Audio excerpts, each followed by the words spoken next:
Alors nous, oh, on reprend. Là, je suis au calme. Toto di Volpi, Toto di Volpi, buonasera. Ah, buonasera, troisième édition.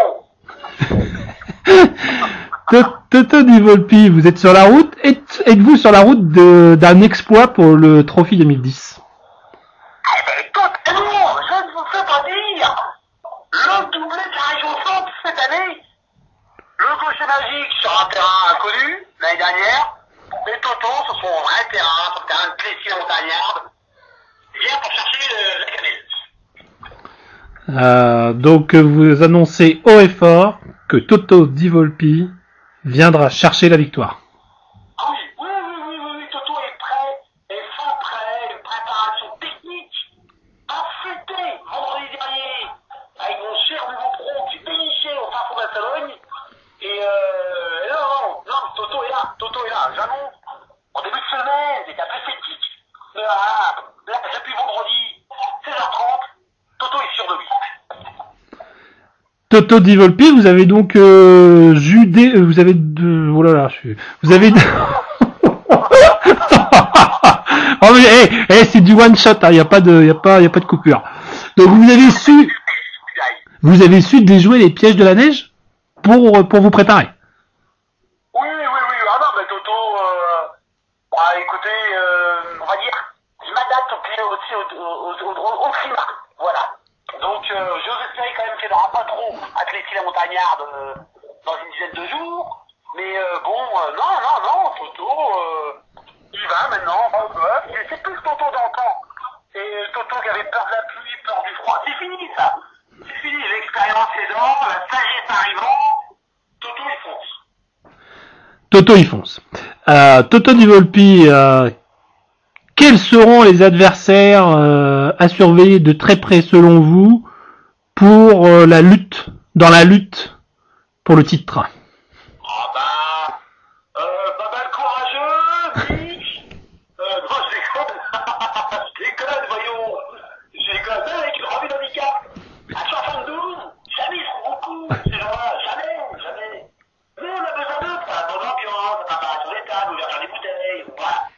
Mais sinon, non, sérieusement, les vrais adversaires, le nom du titre, non, parce que c'était une erreur de parcours sur un autre parcours, justement. Mais non, c'est comme toujours les mêmes, l'autre, on va dire, hypocrite d'anglais, parce que bon, faut bien dire, c'est hypocrite, sur le terrain, ça respire tout, sauf la journée d'un bon coup à faire, tu vois. Et puis, je pense quand même que je l'attends tournant un jour, notre cher préféré Croco, qui un jour sera là, ou à son jeu de golf avec lui, il pourrait faire mal. Donc d'après vous, un trio de favoris, Toto, l'anglais, Croco. Ah ouais, oui. Cette année, qu'on se le dise, c'est l'année des vrais golfeurs. Ceux qui ont un index, ceux qui savent jouer la balle de droit. Voilà, c'est fini maintenant la rigolade.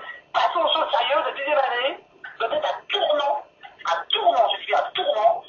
dans les leaders de trophy. Et que le golf reprenne ses droits et que les joueurs puissent jouer, on les place d'honneur.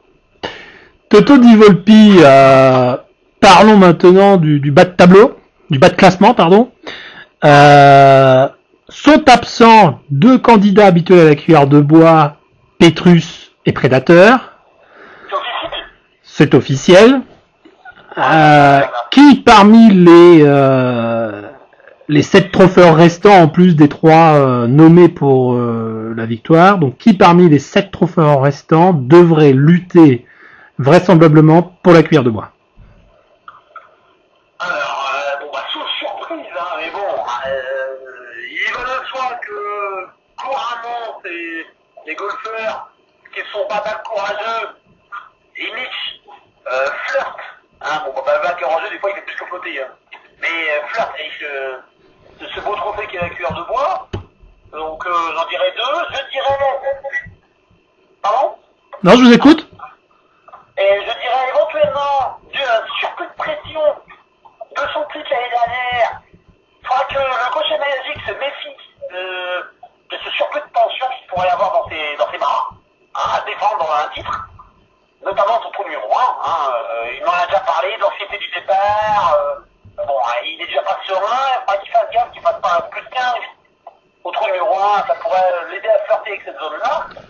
Après, je sais pas, il y a qui d'autre, bon, il y a pas Ego, Le Corse? Il y a le Corse, il y a le Corse. Le Corse, l'Irlandais? Le Corse, l'Irlandais, non, l'Irlandais, c'est comme notre supporter parisien, euphorique au foot, mais c'est pas pareil, ça va ventre mou, tout ça. Tout ça sera dans le ventre mou. Non, je vois bien ces deux-là, et je vous dis que le gaucher se méfie, parce que défendre un type n'est pas aisé. On sait bien, arriver au haut niveau, c'est une chose, s'y maintenir, c'en est une autre. Et là, le gaucher, mef. Parce qu'il va reprendre ses habitudes de caca de la peur en bas dans les sous-sols de Trophy, à Cécy, et ça va le perdre. D'accord. Donc, nous avons parlé des tropheurs qui devraient viser la victoire, des tropheurs qui devront lutter pour éviter la cuillère de bois. Mais qu'est-ce qu'un tropheur, d'après vous, Toto Di Volpi? Aux non-initiés. Pour les non-initiés, comment expliquerez-vous, comment définiriez-vous le tropheur? Le tropheur, c'est quelqu'un, déjà, de courageux, téméraire, têtu sur le fait d'aller jouer à tous les ans, de se cailler les miches tous les ans, de perdre tous les ans, de prendre les mines tous les midis, et de quand y retourner, et voilà. C'est quelqu'un qui, au-delà de la passion du golf, qui vous anime tous, anime, c'est ça, qui vous anime tous, au-delà de ça, c'est aussi un tropheur, quelqu'un de respectable envers, enfin normalement, envers, c'est co-compétiteur, et qui aime la bonne ambiance, et surtout, normalement, le bon pinard. Toto Di Volpi, belle définition du tropheur, mais donc un tropheur est apparemment quelqu'un qui a beaucoup de qualités, mais parmi ces tropheurs, il y a toujours ceux qui visent la victoire, et quelles sont les qualités que doivent posséder un tropheur pour espérer viser la victoire? Self-control, un grand self-control de soi, une confiance en soi, parce que on a vite fait de penser qu'on a perdu trop de ou de trous, alors que c'est souvent faux, dans les faits.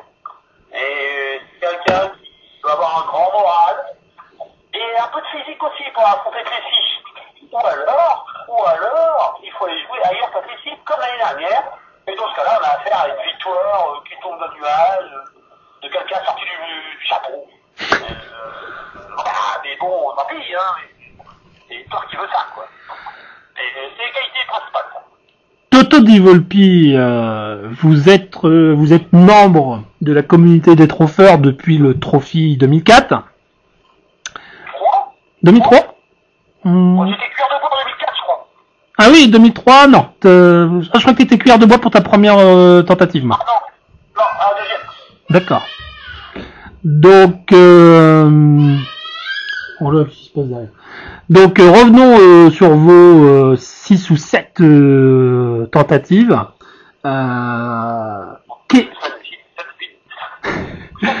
Parmi les nombreux trophées, voilà, les nombreux trophées auxquels vous avez participé, pouvez-vous nous préciser votre plus grande désillusion? Ça, c'est une fausse question, ça. C'est un coup d'œil, mais je vais quand même y répondre. Mais bon, je vais quand même y répondre. Allez, j'en ai deux. Je vais même vous dire, j'en ai deux. Forcément, le Perso de Guyara, le seul et l'unique, comment on appelle ça? Des événements, mais le vrai, le playoff? Le playoff, voilà. Le seul et unique playoff dans l'histoire jusqu'à présent du Trophy de Noël. C'est entre le Corse et Toto qui retrouve la balle au deuxième trou du Corse. en marchant dessus? Et en plus, avant, au 18e trou, on m'annonce que j'avais 2 coups de retard alors que j'étais à égalité. Enfin bref. Donc, playoff, mal joué. Bon, voilà, c'est une égalité faite sur le 19e trou. Mais grosse désillusion, effectivement. Mais, cela dit, je rajouterai cette fiche, celle de l'année dernière. Parce que l'année dernière, j'avais du jeu. Et au 5e trou, devant l'anglais et le gaucher magique en fraude, je crois. Oh oui. J'ai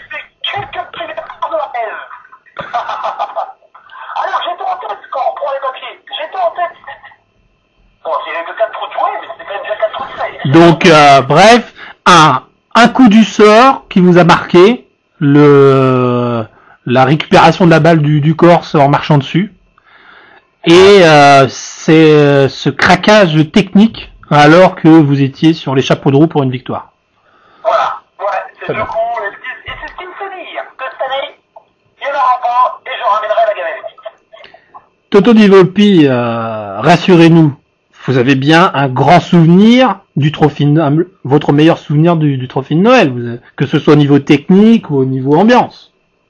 Ah bah oui, mes meilleurs souvenirs sont quand même Emily, hein. Et mes premières années où, quand j'arrachais un boguet, voire même un part, toutes les filles montagnardes m'entendaient, et c'était les joies de la jeunesse. Donc sans un Toto nostalgique. Ah bah oui. Toto ferait un coup de vieux, 10 ans de trophy. Un coup de vieux ou... est-ce un coup de vieux ou de l'expérience maintenant? Ah bah, comme je disais tout à l'heure, c'est surtout de l'expérience, surtout une sagesse retrouvée. Vous allez voir un nouveau Toto qui parle plus, qui est dans son monde, qui est dans sa bulle, comme se plaît si bien à dire Gaucher Magique avec ses deux copeaux là. Et voilà, c'est la sagesse. Vous allez voir, la sagesse. Et non, vous offrez dire qu'aujourd'hui, jusqu'à présent, à la date d'aujourd'hui, Toto n'a pas envoyé un seul mail injurieux, pas de Viva Italia, bon, de toute façon, il faut que je du monde. Hein. Oui, mais à jouer contre nature, cela ne risque-t-il pas, au bout du compte, de vous planter? La question est, en fait, est-ce que ça peut être pire que les autres années? J'ai ramené une fois une cuillère de bois et j'ai jamais gagné le trophy. Alors, changeons de tactique. Soyons sages, regardons les stats parlent d'elles-mêmes. 0 trophy gagné, une cuillère de bois. Changeons de tactique. Ça calme. Beau palmarès. Voilà, c'est clair. Beau palmarès. Les stats parlent d'elles-mêmes. On a une deuxième place en play-off quand même, mais bon. C'est vrai. Toto Di Volpi, écoutez, merci pour cette interview sur les routes de France et de Navarre. Nous vous invitons à reprendre contact avec Radio Trophy pour suivre en direct le tirage au sort qui aura lieu le 30 décembre au soir dans un endroit et dans des conditions qui restent à préciser par le board. Toto Di Volpi, à bientôt. À bientôt.